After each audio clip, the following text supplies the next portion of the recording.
ஏண்டா கண்ணு, வர வர சரியாவே சாப்பிட மாட்டேங்கிற? அம்மா, நான் அக்காவுக்கு எதுவுமே பண்ணலையாம்மா.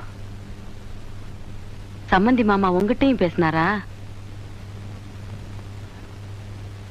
நிறையவே பேசினாரு. என்ன பண்றதுன்னு எனக்கும் தெரியலப்பா. ஆனா இப்போதைக்கு வந்திருக்கிற அந்த குழந்தை அவன் மனசுக்கு கொஞ்சம் ஆறுதலா இருக்கு. 24 மணி நேரமும் அந்த குழந்தை கூட தான் இருக்கா. முன்ன மாதிரி கோயிலுக்கு கூட போறதில்ல. ஏமா? கோயிலுக்கு போற நேரத்துல குழந்தைய விட்டு பிரிஞ்சிருக்கணுமே. ஏன் குழந்தைய கூட்டிட்டு கோயில் போறது? அது விலாசம் இல்லாத குழந்தை. இவ விலாசத்தை தொலைச்சிட்டு நிக்கிறா. ஊர் உலகத்துல யாராவது ஏதாவது பேசிடுவாங்களோன்னு பயப்படுறா போல இருக்குப்பா. எவன் என்னமா சொல்றது? யாராவது ஏதாவது எங்க அக்கா பத்தி பேசுறானா வயசு வித்தியாசம் பார்க்காம பல்ல உடைச்சிருவேன். ஏய், யாரா அவங்க அக்கா பத்தி பேசுறது? இல்லடே